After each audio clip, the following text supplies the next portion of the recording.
vous avez connu les heures de gloire en fait de l'OL Voilà. sur les années 2000, les 7 titres d'affilée, vous les avez vécus, vous les avez animés. Ouais.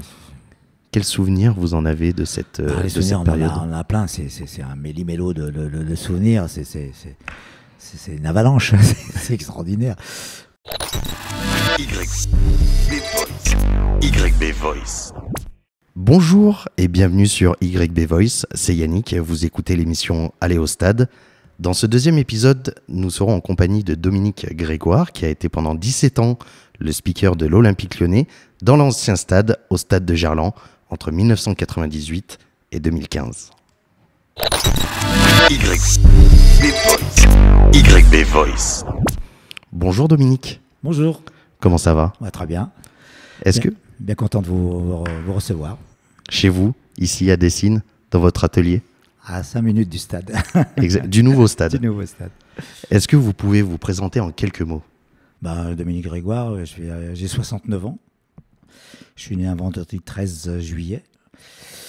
4 enfants, artiste peintre par passion, et bon, j'ai beaucoup travaillé dans l'animation événementielle et sportive.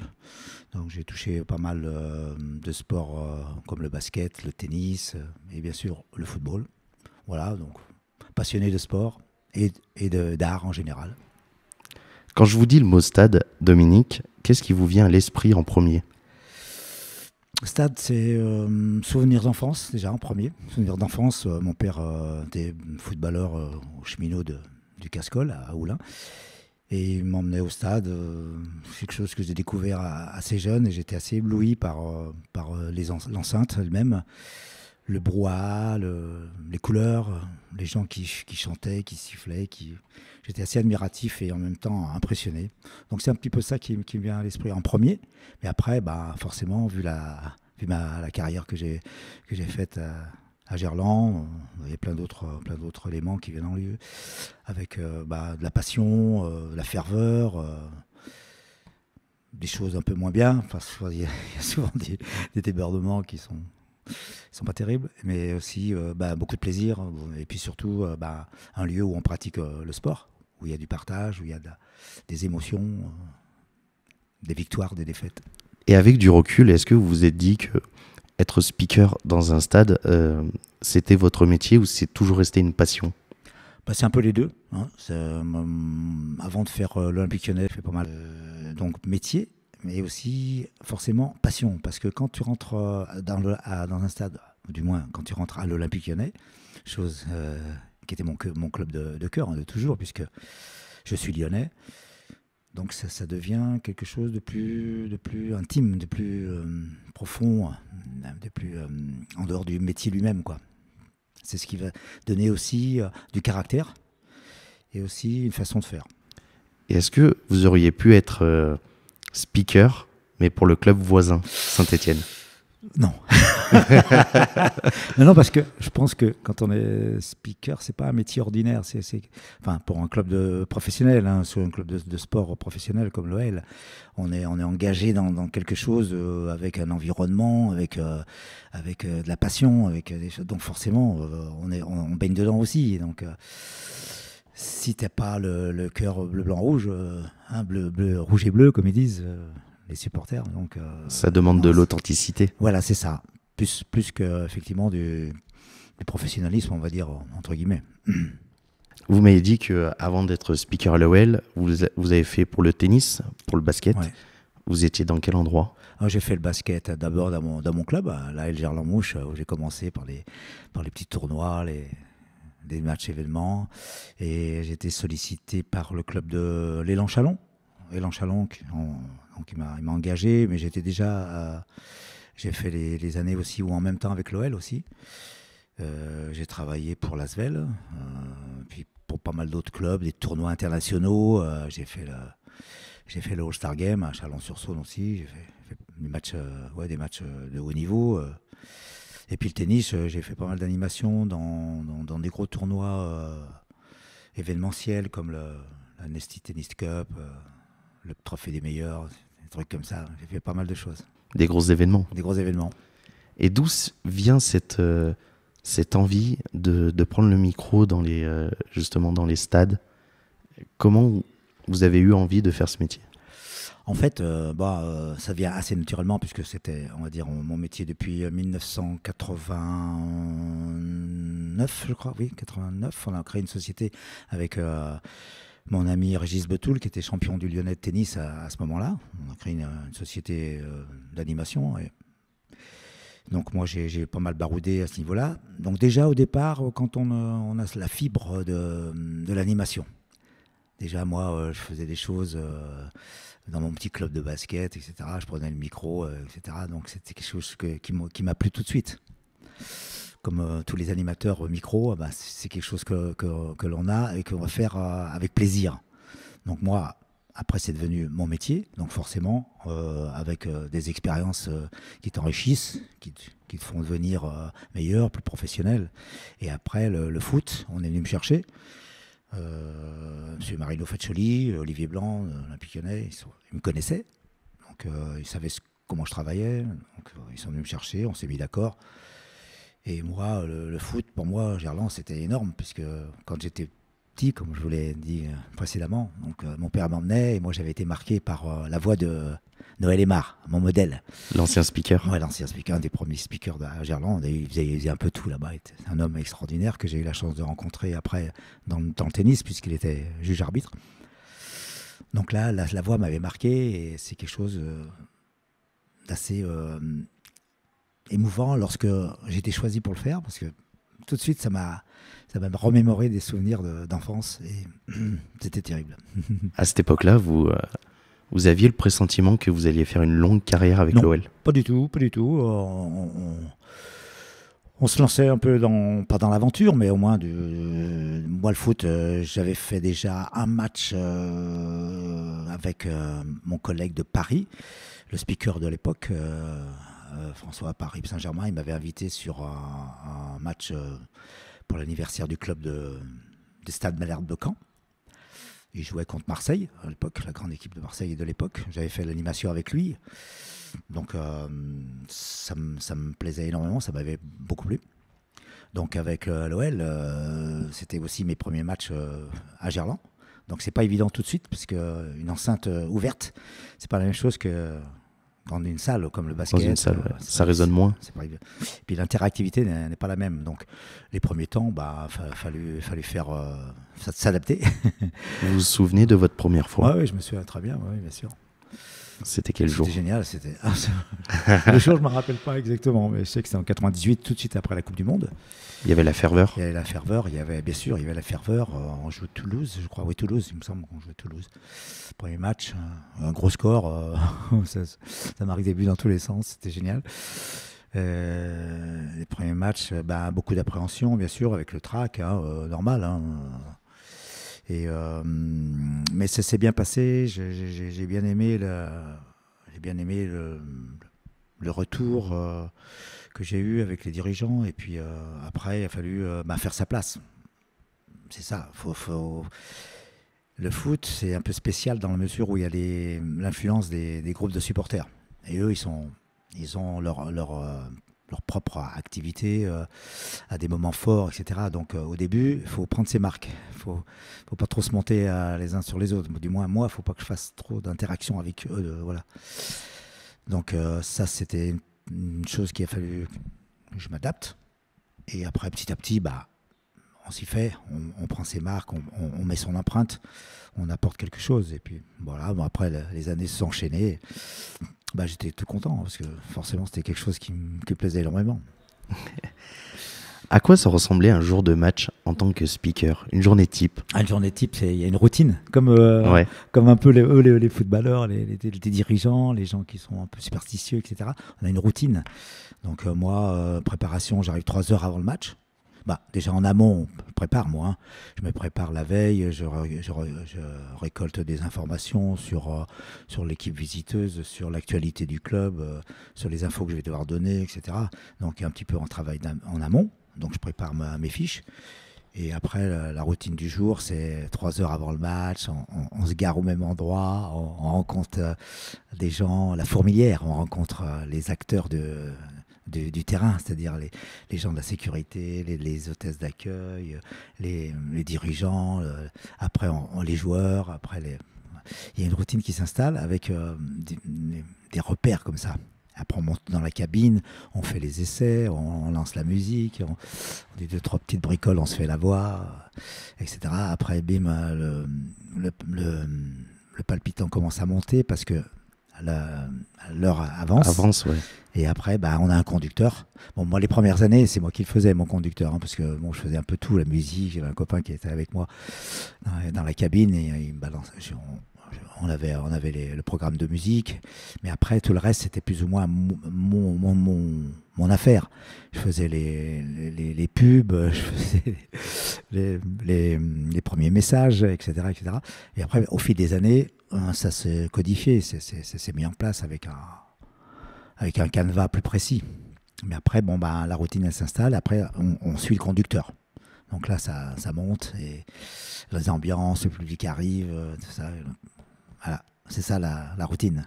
Et après, on est dedans, on est un autre. J'avais une petite question un peu technique. Est-ce que moi j'ai l'impression, c'est mon avis personnel, j'ai l'impression que le moment de gloire pour un speaker, c'est quand il va annoncer la composition quelques minutes avant le match que vous jouez avec les supporters. Ouais. Est-ce que c'était votre meilleur moment ? Effectivement, c'est un moment charnière, on va dire. C'est un moment fort. Surtout moi, je viens du basket. Donc le basket, on a une façon de faire que moi j'aimais beaucoup parce que ça vient un peu des États-Unis. Comment dire, le décorum de la présentation, ça vient des US. Donc avec de la musique, des effets sur les prénoms et les noms, etc. Donc là, effectivement, au foot, moi j'ai mis en place un peu cette façon de faire à l'américaine, on va dire, entre guillemets. Mais j'ai personnalisé. Je me souviens de souvent quand c'était un joueur brésilien, vous disiez toujours do Brasil. Oui. C'est ça. J'ai voulu mettre une note moins classique dans une présentation, parce qu'avant au foot, vous avez les présentations, le type il disait le numéro, le prénom et le nom. Quelquefois, il disait même pas les prénoms, hein. Et c'était enchaîné comme ça. Moi, j'ai voulu apporter un côté plus original, donc j'ai personnalisé surtout les Brésiliens. Hein. C'était la grande époque dans les années 2000. Voilà, donc j'ai mis ma petite touche à ce niveau-là. Et effectivement, le moment de la présentation des équipes, pour moi, c'était vraiment très important. Ça vous est déjà arrivé d'écorcher un nom? Oui. Ou de... Ouais. Oui. Ça m'est arrivé quelques fois, surtout dans des matchs internationaux où on joue des équipes avec des noms sans voyelles. Ouais. C'est très dur. Au basket notamment, oui. Et puis au Charland aussi, hein, j'ai écorché. Mais moi, je prenais soin de toujours venir voir le responsable de l'équipe adverse pour la prononciation des noms. On connaît les joueurs, mais certaines équipes, tu as 2-3 nouveaux, des jeunes, des malgaches ou des noms difficiles à prononcer. C'est ça. Moi, j'allais toujours voir les responsables de l'équipe adverse pour checker la prononciation du joueur. C'est quelque chose que je voulais bien faire. Mais des fois, tu écorches. les noms russes, les noms... quand je fais des matchs internationaux, les Tchèques, c'est des noms sans voyelles, c'est dur. Hein. Aujourd'hui, Gerland, ça vous manque ? Je pourrais dire un peu, oui, bien sûr. Oui, parce que quand même, 17 saisons et demie, ça marque. Et puis, moi, c'était des choses que je vivais tellement bien que c'est vrai, quand les choses sont agréables et que c'est ton métier et que ça marche bien, parce que moi j'ai fait les belles années, donc c'est sûr que tu peux dire que ça peut te manquer, mais pas tant que ça en fait. Est-ce que votre épouse et vos enfants venaient au stade ? Oui. Alors, mon épouse non, ma compagne non, pas trop ça. Mes enfants oui, bien sûr. Donc je réussissais à les inviter, à les faire venir au stade forcément. Mes 2 garçons ils font basket, mais ils aiment beaucoup le foot aussi, hein, forcément. Et mes filles aussi, elles sont venues. Mes 2 filles, elles sont venues aussi. Ça vous est déjà arrivé que dans la rue ou que vous parliez même au téléphone avec quelqu'un et que la personne vous dit « mais je connais cette voix ». Oui, c'est vrai, ça m'est arrivé plusieurs fois, oui. Exactement, j'étais surpris au début. J'étais dans un grand magasin, je parlais avec quelqu'un. Il y a un type qui est venu me voir, me dit c'est vous le speaker de l'OL, non? Il me dit j'ai reconnu votre voix ou quelque chose comme ça. Bon, pas mal m'ont reconnu sur des événements aussi autres, hein, quand je fais des animations d'artistes dans la rue ou sur des podiums, etc. Les gens viennent me voir après pour me font des petits signes à l'OL, ou etc. Mais certains me demandent de faire leur message d'attente sur leur téléphone. Ça, c'est trop drôle. On m'a demandé plusieurs fois, sur plein de soirées, quand je faisais des animations de soirée également. Donc on me demandait beaucoup de personnaliser les messages sur les téléphones, c'était sympa. Vous aviez conscience que vous étiez la voix de l'OL pour beaucoup de supporters, pour des milliers en fait. En fait, c'est parce qu'à force qu'on m'en parle, tu vois, sinon moi, au début, on n'a pas conscience, hein, on fait son job.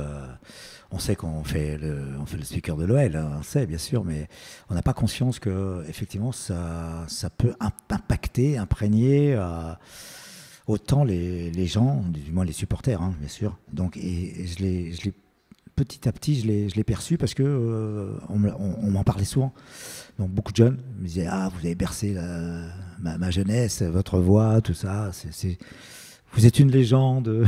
Ils m'appelaient The Voice, les types. Mais bon, on s'en aperçoit parce qu'on nous en parle. Bah, c'est un peu comme je vous disais avant l'interview, après votre dernier match, je vous avais envoyé un message sur Facebook. À l'époque, je devais avoir 13-14 ans. Je m'en souviens. Hein. Et en fait, je vais vous avouer quelque chose là au micro. C'est que souvent, avant d'aller à Gerland, j'allais régulièrement avec mon papa. Je vous imitais dans ma chambre. C'est ça. C'est génial. Et ben, j'en ai rencontré plein, hein, qui m'imitaient. C'était super. Même il y a eu un petit reportage sur un tournoi que je faisais de l'animation. Et bon, il y avait la télé, 2-3 télés régionales ils ont capté un gamin qui m'imitait en plein tournoi. C'était génial. Non, il y en a plein qui sortent les gimmicks et puis les façons de faire, tout ça. Moi, c'était le temps additionnel, vous disiez. Additionnel time, Ah, ouais. 1 minute minimum. Allez, supporters, allez. C'était bien. Additional time, 1 minute minimum. Là, je me retrouve à Gerland. Mais quelquefois, je le faisais, mais dans des fausses langues. Quand on faisait les matchs internationaux, on recevait des équipes étrangères. Je faisais un faux message de la langue en question. Je demandais deux, trois phrases, 2-3 infos à l'interprète qui était avec moi dans la cabine. Et après, moi, je faisais mon interprétation. C'est sympa.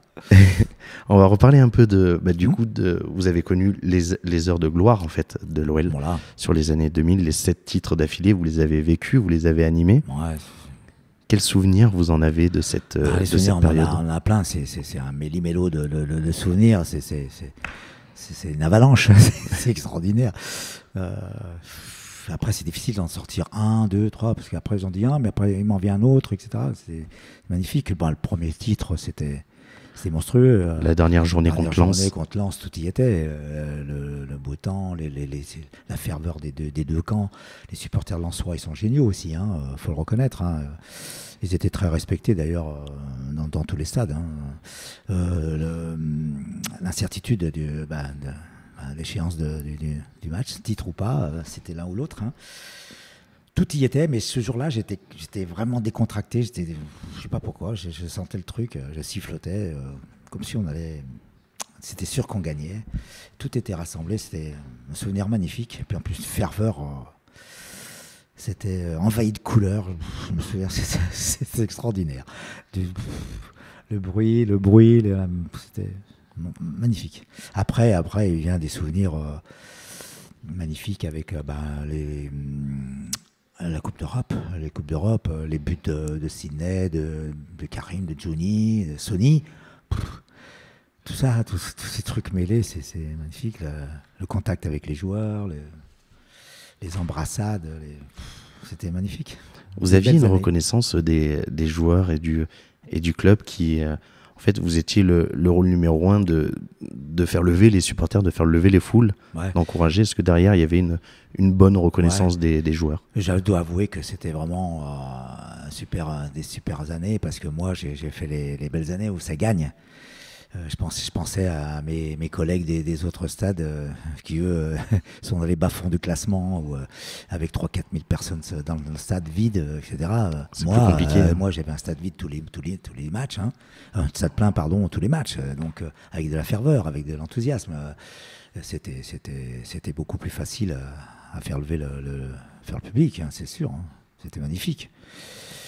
Chose que c'est pas évident quand tu perds tous les matchs. Est-ce que vous l'avez senti un peu sur la fin justement de votre carrière en tant que speaker jusqu'à 2015? C'est là après où l'OL est un peu descendu en termes de niveau et qu'il y a commencé à avoir les premiers clashs entre les supporters, les entraîneurs. Vous, au milieu de tout ça, c'est dur quand très même. Dur. Très dur parce qu'on sent que ça y a quelque chose qui fonctionne pas, qu'il y a une mauvaise ambiance, quoi. Ça, le feeling n'est pas bon avec les principales parties de l'organisation d'un match. On sent que les supporters ils sont pas derrière. Ça chahute. C'est vrai que c'est pas la même chose que quand tout gagne. On peut passer en fait d'un moment magique quand tout gagne et tragique vraiment quand c'est la crise. Et c'est ça le foot, hein. Ouais, malheureusement, heureusement, ça fait la beauté de ce sport en fait. Aussi, c'est ça. Les supporters, ils ont leur mot à dire aussi et ils l'expriment, leur mécontentement ou leur insatisfaction, etc. Quand ça va mal, ils l'expriment. Donc ça a une grosse portée une influence dans le foot, beaucoup plus que dans d'autres sports, je trouve. Vous aviez la meilleure place en fait au stade. Moi j'avais une super place, moi j'avais l'écran géant dans ma cabine et après au fil des années, après j'étais sur la pelouse avant mi-temps, après match, mais quand j'étais en cabine, j'avais une super gâche. Donc j'étais bien entouré. Parce que j'avais vu dans une interview que jusqu'au coup d'envoi, oui. Vous restez au bord de la pelouse et après le coup d'envoi, vous remontez en haut. Est-ce que c'est déjà arrivé qu'il y ait eu un but entre-temps? Non, c'est jamais arrivé. C'est un coup de chance, ça. Un coup de chance. Coup de chance. Mais enfin, j'étais en relation aussi avec la cabine, hein, avec en haut. S'il y avait un événement où, pendant le moment où je rejoins la cabine, j'aurais pu l'annoncer. Mais heureusement, c'est jamais arrivé. Ça vous est déjà arrivé que vous aviez eu envie d'exprimer un peu votre sentiment au micro? Ouais, vous étiez libre? Ça démange, mais on peut pas. Ah. On est encadré par les délégués de la Ligue. On est noté. On a un cahier des charges, on a une charte à respecter. Donc les débordements, c'est pas possible pour nous. Hein. Mais je sais que certaines fois, ça démange. Hein. Des injustices, des pénaltys qui y sont pas, ou des buts qu'on prend par notre adversaire qu'on n'aime pas. Des trucs un peu injustes, oui, on a envie de dire des trucs, mais bon, faut pas. On va faire des petites questions. Oui. Quel est votre plus beau souvenir à Gerland en tant que speaker? Je vais dire... J'hésite entre mon premier match et le titre. Après, j'ai eu très très bons moments aussi avec les filles. Oui, avec l'OL féminin. L'OL féminin, j'ai fait des bons matchs. Il y avait moins de monde, mais tout autant de chaleur et du bon travail à faire. Tu vois. C'était bien à relancer avec les filles. C'est difficile d'en tirer un seul. Bon, on va dire le titre. Le premier contre Lens. Le premier titre contre Lens. En 2001. 2001. 2001. 2002. Non. Non, c'est 2001. Ouais. 2000.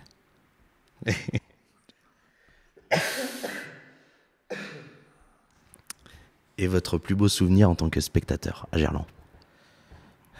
Spectateur, ça devait être quand mon père m'emmenait. J'étais jeune, j'avais les yeux comme ça, découvrir des choses, la curiosité. Et je me souviens des matchs où on était à Jean-Bouin. Dans la tribune Jean. Il était tout en Jean-Bouin. Et il y avait un type avec une sirène. Ça m'avait marqué, ce type, un supporter. Il était un ferveur au maximum. Hein. C'était bon. Il faut le reconditionner dans les années 60, hein, 60-70. J'étais petit. Hein. C'était génial. C'était génial de voir toute cette ferveur. Mais c'était pas. Il y avait une sorte d'enchantement un peu. Tu vois, c'était pas comme maintenant où il y a des moments où on sent de l'agressivité, un peu de haine, un peu mélangée en fonction des adversaires, hein, bien sûr. Mais à cette époque-là, c'était plus coloré, plus champêtre, on va dire. Ouais. Et pourtant, c'était déjà pro. Hein. Et quand vous allez maintenant dans des stades, est-ce que inconsciemment vous analysez ce que dit le speaker? Oui, bien sûr. J'analyse pas, mais je suis curieux d'entendre sa façon de faire, son intonation, sa réactivité à un moment donné où il faut qu'il relance ou pas. Voilà, mais bien sûr, je suis curieux. Mais bon, c'est un peu systématique, hein, c'est un peu des formations professionnelles. Hein. Je ne suis pas critique par contre. Hein. Chacun. Il n'y a pas un métier de speaker, il y a un métier pour les speakers. C'est-à-dire que chacun fait à sa façon, suivant son sport, les conditions de match, etc. Donc, ouais, je suis très attentif. Avant de passer à une petite partie insolite, je vois que vous essayez de lire sur mes fiches. À l'envers, j'arrive pas. J'aimerais savoir, qu'est-ce que vous expliqueriez à un jeune enfant qui souhaiterait être speaker de stade, parce qu'il n'y a pas de cursus propre pour être speaker. Il existe, ça commence à se développer un petit peu. Il y a des associations qui se sont créées, de maîtres de cérémonie, de speakers, des collègues qui nous ont sollicité quand j'étais actif. Un jeune qui veut commencer, déjà l'envie, la curiosité, commencer par la radio, c'est vrai, c'est une belle école, hein, tu le sais très bien. Donc prise de parole, s'exprimer devant des gens, commencer par son petit club de quartier, prendre le micro, faire des premiers essais, dire 2-3 mots, etc., etc. Et puis pourquoi pas se former, parce que même les écoles de DJ, c'est bien aussi. Ouais. Ça donne déjà des bases très intéressantes. Au niveau du dynamisme, de l'animation. Ouais. Et l'envie, bien sûr, de faire ce métier. Si le jeune est motivé, faut y aller. Faut qu'il trouve des clubs qui puissent le faire faire ses premiers pas, ses premiers mots. D'accord. On va passer à un petit moment insolite. Moi, il y a un moment dans ma jeunesse. Est-ce que vous saviez que vous apparaissez dans un film? Votre voix apparaît dans un film? Oui, bien sûr, les 11 commandements. Ah ben bien sûr. Oh ben ça, on m'en a parlé énormément, bien sûr. On va juste passer énorme. Le petit moment. Un groupe de jeunes chanteurs qui s'appelle les Wap do Wap. Et ils nous viennent de Saint-Étienne. Away up, away up, away up, away up.